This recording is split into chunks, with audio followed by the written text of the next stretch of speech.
Hello everyone! I'm back! My name is Amalu. I'm an art hobbyist and I love OCs and fun stories. If you've seen my last I guess 3 technically, videos, then you know that I am a huge fan of fairies. In this video, I'm continuing my series where I draw and introduce you all to my characters for a concept I created called Faerie High. For those of you just joining us, hello, welcome by the way. Faerie High is an idea I had that's really similar to Ever After High and Monster High. But all the students are different types of fairies. So they're like pixies and leprechauns and mermaids and all that fun stuff. My concepts pull from both classic folklore and modern depictions of fairies, plus what I think is interesting, just for a little bit of seasoning. If you want to watch the first 2 parts as well, don't worry. I'll link the playlist in the description or something. Okay, I've got 3 characters to yap about today that I'm really excited about, so let's jump right in. Patrick O'Connor. Honestly, I think alongside pixies and elves, leprechauns are probably some of the most iconic types of fairies out there. Probably thanks to St. Patrick's Day, keeping the legend and the iconography alive, in a way. Also, Lucky Charms cereal and that darn little leprechaun mascot. I mean, it's probably mainly an American thing, but did anyone build leprechaun traps in elementary school? Or go to lunch and come back to find the classroom in a complete mess and the teacher would be like, oh yeah, the leprechauns came and they messed up the room. I just think it's really cool that we keep passing leprechaun lore down to future generations, and it's something that is very much still alive today. Something that's pretty interesting but not totally unexpected is that leprechauns in the past were pretty different from how we think of them today. While we typically associate them with the color green now, they actually were originally described as wearing red. Another thing that's really interesting is leprechauns were heavily associated with being cobblers. And fun fact, I originally thought a cobbler was someone who made shoes, but I just found out that cobblers are actually someone that specifically repairs shoes that are already worn out. So there you go, a little bit of word trivia for you. We're also going to ignore the fact that this messes up some lore for Patrick that I probably need to go back and fix. It's okay, I'm crying, but it's fine. For Patrick, I definitely leaned more into the modern depiction of leprechauns. But I decided to keep some of the older leprechaun traits alive in his parents, kind of because I wanted to show how the legend has evolved over time. Patrick is kind of your quintessential class clown type of character. He's mischievous, he loves playing pranks, he loves joking around, and he loves getting attention from other fairies. His love of attention is honestly the source of many of his schemes and the source of his more loud and dramatic personality. But somehow his schemes rarely make him end up in detention, which is a pun for detention, because I like doing puns around here if you didn't know. I guess Patrick is just lucky like that. His parents own a shoe store, though I might need to change that now that I know what cobbler means. And they want Patrick to take over the family business one day. But Patrick has different ambitions. He dreams of one day being a famous celebrity who shines like the gold at the end of the rainbow. He's a member of the Theater Club, aka he's a theater kid, and he started a band that's half rock band, half boy band, because Patrick cannot commit to one thing. He's the lead singer and the lead guitar player, which is why I'm drawing him posing with a clover-shaped guitar. This was actually pretty outside my usual range of poses, and I thought it was actually really fun to do. If you've seen my first video, then this is the band that Lachlan eventually ends up joining as the bass player. So I'm kind of split on what I want to call Patrick's band. From an in-universe, character writing perspective, I think Patrick would totally propose the name Patrick and the Shamrockers. But I think Lachlan would totally veto it and refuse to be in the band if that's what it's called. If you can't tell, Patrick and Lachlan, they don't get along very well, at least at the start. But their personality differences do lead to some fun clashes. Currently, I've been calling the band Shamrock Legend, but lately I think even just calling it Shamrock would work. You know, kind of like the band Lolly Rock. If you remember that, I think I should totally make a video about it sometime. Anyway, side tangent over. As far as Patrick's outfit goes, I had a pretty clear vision for him from the beginning. And it was essentially, you know, modern leprechaun outfit. This picture I'm drawing isn't the yearbook outfit, like I've been doing for a lot of the others, but it's a slight redesign of his signature outfit, which I'll put up on the screen now for reference. The only other way I would be able to describe Patrick's style is eclectic and a little chaotic, just like him. He kind of walks the line between being sporty, formal, and whimsical. I gave him this jacket that's kind of a half blazer, half Letterman jacket thing. Fun fact, Patrick is an athlete. He's on the hoofball team. And I also thought that making the sleeves have these sort of like Letterman-like ends to them would keep the jacket from feeling too formal, which super formal doesn't fit his personality that well. But I kept the lapels on his jacket, and it's also hard to see, but he actually has some tails on the back of it, which I thought made him look like a leprechaun coat and were just a fun little detail. He's got a cardigan underneath that I kind of made him button up to look like a waistcoat, and then a shamrock pattern button up and a striped necktie at the very bottom layer. I thought that was a way of giving him the look of a suit top without actually having to stick him in a three-piece suit. And of course none of the pieces match, and by match I mean all of them are different shades of green. Another essential part of the leprechaun design is the hat. I knew from the get-go that I did not want him to have a fedora. They might have been cool and fashionable once, but they're definitely not anymore. It just has too many bad associations with it. Maybe he would wear it for a formal design, but absolutely not for a casual day-to-day thing. I realized though that Patrick would totally rock a bucket hat. I feel like bucket hats are a lot more modern, and also certain styles look a lot closer to the actual shape of a top hat, which I thought would be a fun way to modernize the leprechaun look. I added this kind of stripe with a buckle on it around the midsection of the hat to make it look even more like a top hat, but it kept the shape of the actual bucket hat intact. Another thing I did to make his design feel more casual and modern was give him a pair of jeans. I had the hems rolled up to make him look like those little illustrations of leprechauns. I feel like their pants are always short enough to show off their long socks, and I really wanted to replicate that, at least kind of, in his silhouette. Jeans were also a great way to break up the colors in this outfit, which, as you will see, is very, very green.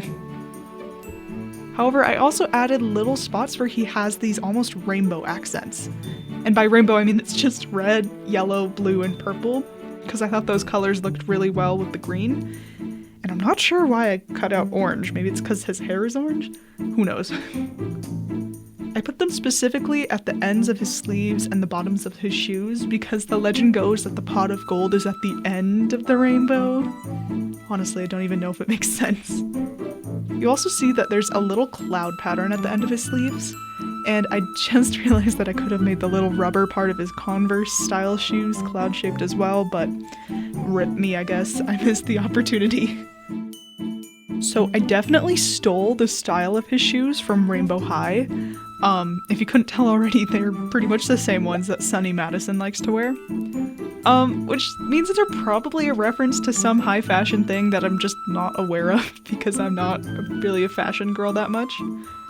But I thought they worked well with the whole end of the rainbow idea, and I also just like drawing Converse style shoes for some reason. I also really felt like Patrick was the type of guy who would add a lot of personal touches and embellishments to his outfits. I decided, in this case, it meant patches. The main place he has them are on his outermost jacket, but you'll also see them on the knees of his jeans and on his hat. Most of them are clover-shaped, for obvious reasons, I think. But I also added a little pot at the end of the rainbow, and there's one that's supposed to be his name, but you can't really see it. I also thought it was a fun way to add a little bit more personality and a little bit more chaos to his outfit. He also has a lot of golden accents because leprechauns are pretty notoriously protective of their gold. It's on his patches, it's on his socks and tie, it's on his hat, on his guitar, and even on the little shamrock pin on his lapel. He also has an earring that looks a little bit like a gold coin, but I don't really know how visible it is. Also, I didn't mention this earlier, but Patrick speaks in an Irish accent. I think, obviously, it just makes sense because leprechauns are so heavily associated with Ireland, even though I swear most of the modern depictions come from America. And voila, here he is. I really, really like how he turned out. Patrick was actually the first drawing I made for this series, and now that I've finished all of the art, and it's coming soon, I promise, I still think he might be my favorite out of everyone. I think it's because he kind of embodies everything I want Faerie High to be, in a way. Colorful and fun and just full of whimsy and a little bit of chaos. Plus, his pose turned out really great and I'm really happy. Okay, on to the next character, who is the third and final member of Patrick's band. Jerry Denome. Jerry Denome, full name Jerome Denome, is a gnome. I'm sure you worked that out already. I did really, really good at naming him, you guys. Gnomes, from what I can tell anyway, are creatures with Germanic origin who are often associated with earth and sometimes minerals.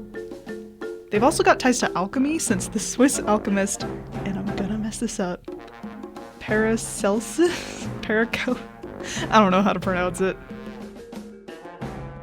Paracelsus. Anyway, it was a Swiss alchemist, and he wrote this book called A Book on Nymphs, Sylphs, Pygmies, and Salamanders, and on the Other Spirits, which I believe, and I could be wrong here, might actually be one of the first recorded uses of the word gnome, like the way we use it. Anyway, today when you think of gnomes, you're probably going to think of D&D characters, garden gnomes, or the hit movie Romeo and Juliet, which I quote to an unhealthy degree. Oh, and by the way, kindly stop stealing my underwear. 2 words. The first word is Spider-Man. Spider-Man 2? Okay, who's cheating? Not the kitten clipper. I am not illiterate. My parents were married. Y'all don't know how close I was to naming this guy Romeo, okay? I was very close.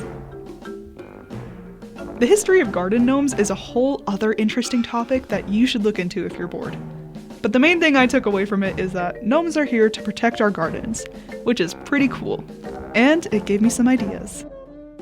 Anyway, gnomes are really interesting, and it took me a while to nail down what I wanted gnomes to be in this universe, especially because a lot of their lore is really similar to dwarves. And in fact, I think there was a point in time where they were just called dwarves, like straight up. But eventually I took a lot of these concepts and hopefully created something that's distinct enough from the dwarves. Basically, Jerry is kind of a dork, among both gnomes and fairies in general. You see, gnomes have this reputation for being these stout, tough, bearded protectors. Many gnomes work as bouncers or security guards for fairy establishments. And Jerry is scrawny, by gnomish standards anyway.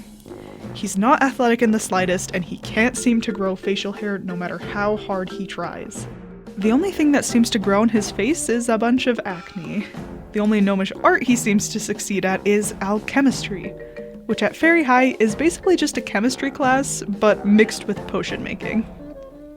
He's really smart and he gets really good grades, but he's not so great when it comes to social interactions. If Patrick is the class clown type character, then Jerry is the awkward nerd type character. He's good at school, he enjoys gaming, and completely trips over himself when he's talking to people, especially girls. He plays percussion in the school band. Yes, he's a band kid, which is how he ended up in Patrick's band as the drummer. He's also good with fairy tech stuff, so he's good at mixing and producing their music as well. Jerry probably joined the band to make himself look a lot cooler, but I have a feeling that it massively backfired on him. Fairies might think that Patrick is funny, and girls might think Lachlan is kind of cute, but both of them are outcasts in their own way, which makes the whole band a cute little group of misfits. Jerry is pretty self-conscious, and he's always wishing he was as cool as his best friend, Halder Orman, who is basically everything Jerry wishes he could be. Tough, confident, and most importantly, bearded. If you want to know more about Halder, check out my last video. Wink wink. Often, Jerry can get so focused on his feelings of inadequacy and wanting to change himself that he completely forgets all of the attributes that make him great. He's curious, he loves to learn, and he's really earnest about his interests. Basically, Jerry is just a teenager who's trying to figure himself out. And he has a long and awkward road ahead of him, but we love him anyway. The outfit I'm designing for him is also a redesign of his signature outfit. You'll see that I actually didn't change him that much, but I just upgraded what was already there. Jerry is another character that's a little bit hard to design for. Wow, Amalu struggles with designing a male Faerie High character? I'm shocked. Joking aside though, Jerry is someone who definitely dresses for comfort and functionality. Not necessarily style, even though he wants to, which means he's usually drowning in oversized clothes, mostly to hide how scrawny he is, and he has tons of pockets to carry potion ingredients. I leaned into both of those elements a lot in this redesign. I was also heavily inspired by the general style that garden gnomes wear. I know technically they can wear anything, but there is a style, there is a picture that pops into your head when you hear garden gnome. And, like leprechauns, gnomes are really iconic for the hats they wear. I thought the best way to replicate that was with a beanie. I also added some pins to it because that seemed very appropriate for a nerd like him. Oh, and I forgot to mention this before, but I actually gave Jerry a bit of acne on his face. I guess I alluded to it before. But I gave him the acne both to emphasize his age, because he's a teenager after all, and to kind of be like warts on a toad, which for some reason I just came to associate with gnomes. Now that I've finished all the art for the series, I kind of wish I had done more to experiment with different skin textures, because it felt like it made Jerry more real in a way, and he's honestly the only one that really has this kind of skin texture. Maybe going forward I will do more like this. For his outfit, I kept the oversized hoodie, but I ditched the skinny jeans and turned them into oversized cargo pants. It just feels like it would fit him more because of how self-conscious he is about how he looks. Underneath his hoodie, he's also wearing an oversized t-shirt inspired by this shirt I found on Pinterest. I thought it looks like it's dripping, and it would be a fun way to allude to him being a great potion maker. It also adds a little more style onto his outfit, which he needs. I also added some more rune-like designs to the edges of his hoodie to make it look more like it fits within a fairy world and isn't just like some random hoodie. His pants are this kind of patchwork monstrosity with a ton of pockets and pouches all over the place. Not only does it kind of show that he's trying to like stitch his identity together, but it gives him lots of little spots to keep potion ingredients. And handheld gaming devices. I also gave him a little crossbody bag for the same reason. It's his emotional support bag. I also put some more pins on his bag and gave him a little stuffed toad keychain. Again, I am not sure where the association with toads came from. It's probably because I associate them with toadstools. And that is probably because of the toadstool, and also I guess there's a frog sidekick from Romeo and Juliet, so everything comes back to Romeo and Juliet, I guess. Anyway, you can see the toadstool thing on his shoes, which are, again, Converse type shoes. I like drawing them. But the rubber part looks more like a toadstool cap. His shoes are also untied as just a fun little detail because he's kind of a mess. I kept his color palette mostly with primary colors because those seem really popular with garden gnomes. The top being blue and the pants being red is something I saw in a lot of garden gnomes specifically, and it's a Romeo and Juliet reference. I'm sorry, I keep referencing it. So I kept it for him. I was also going to make his hair white originally because most gnomes have white hair, but at this point Lachlan had already been thoroughly designed and I'd had his design for years, and he has white hair, so Jerry is a blonde because that was the closest thing I could make to white. And here is Jerry. I really like this redesign, and I think it really suits him while being a little bit more fashionable and in character for him. Okay, now it's on to the final character of the video, who is pretty much the exact opposite of Jerry. Vivien Lake. Vivien Lake is a lake nymph and the daughter of the Lady of the Lake. Nymphs, as you might already know, come from Greek mythology. They're basically female spirits or deities that are tied to different aspects of nature. From different water sources, to plants, to even things like the evening. Each classification of nymph comes with its own name, I think. However, and this is just from my own observations, unless you're a Percy Jackson fan, or someone who's really into Greek mythology, or Epic the musical, I guess, you probably hear the word nymph and exclusively associate it with water. And I know this because that's me. I'm the you in this situation. I am neither into Greek mythology or Percy Jackson, though I do like Epic the musical. And I do know there's someone out there that just gasped in horror because I said that. I'm sorry, I just never got into it.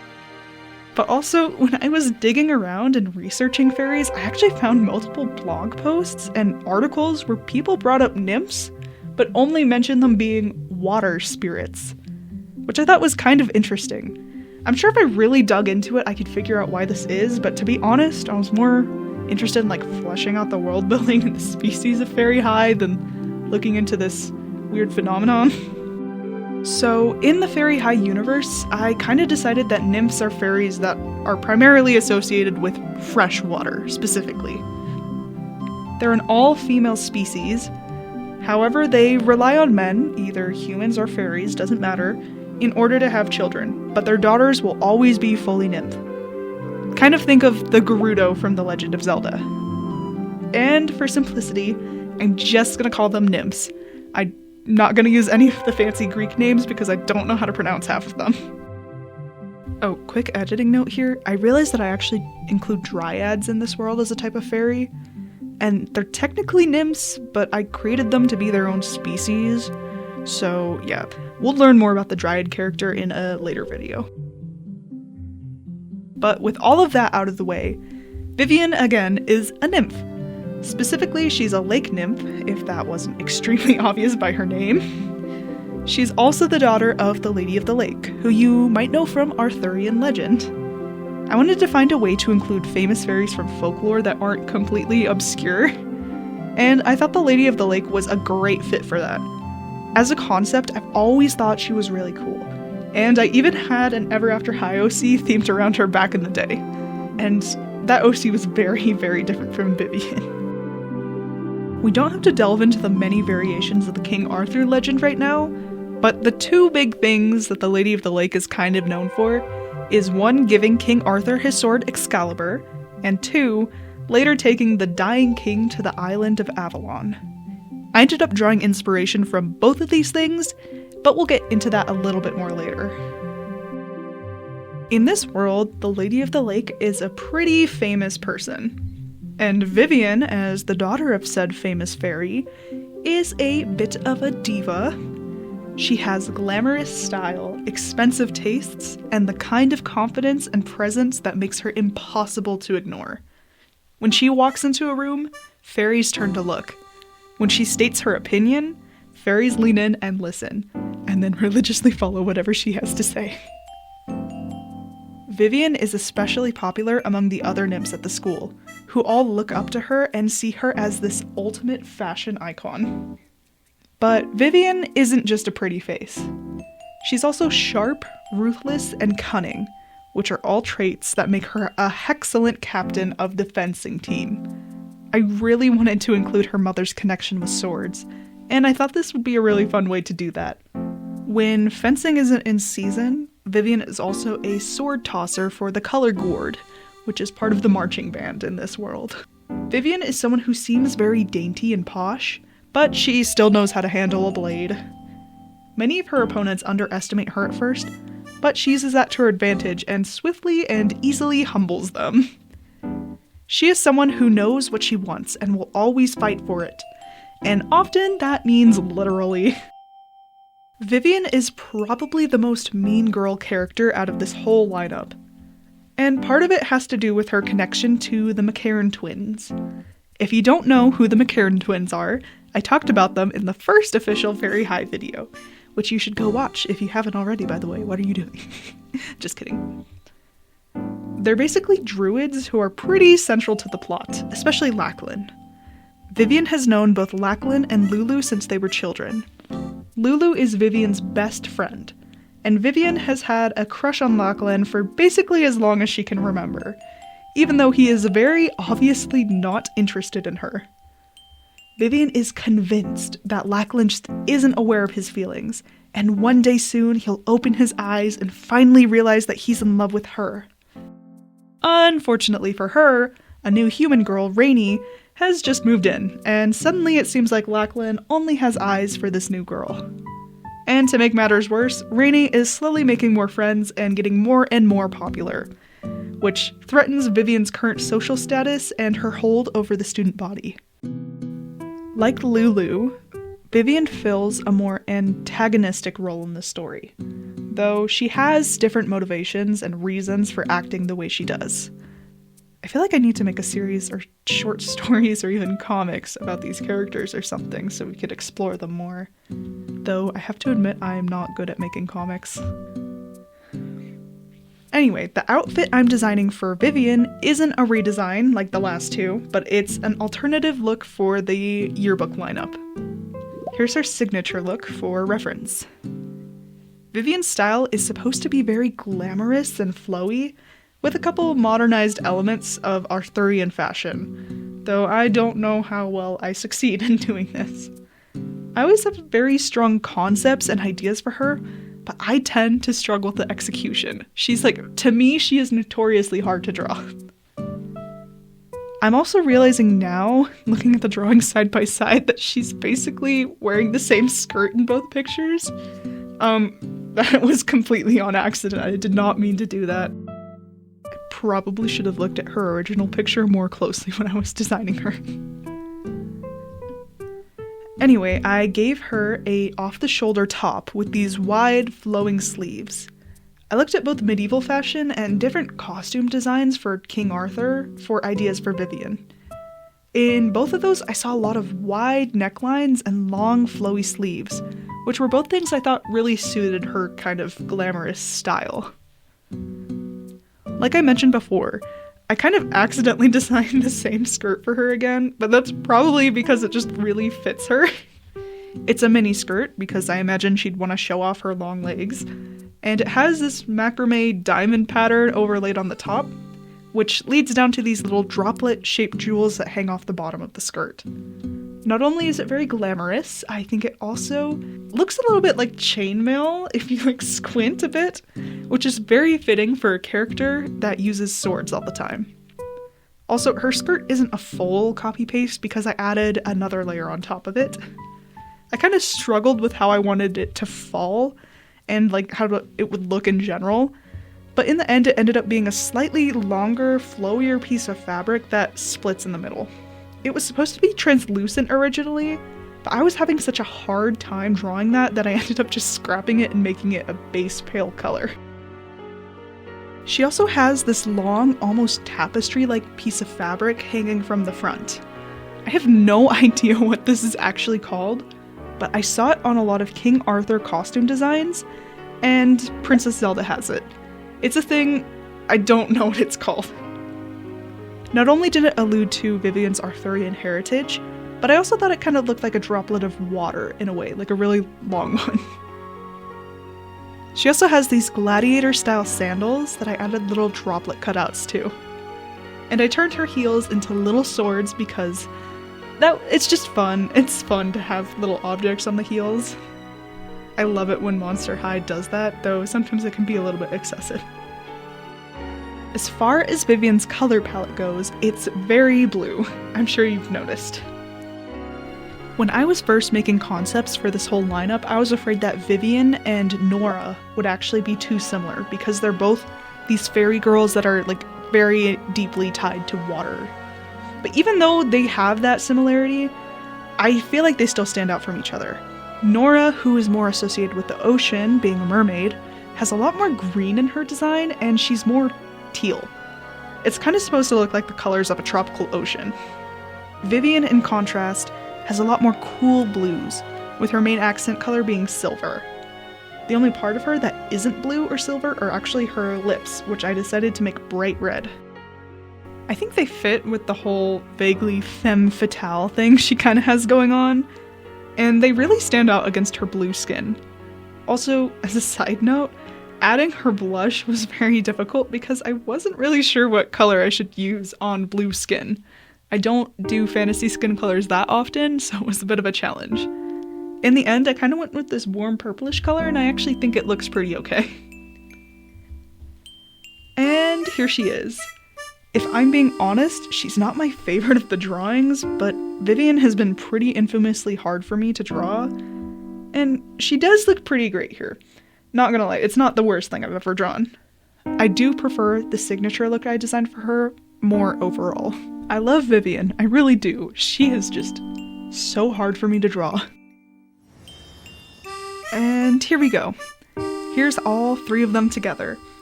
They're three pretty different characters, design-wise and personality-wise, so seeing them together is pretty fun for me.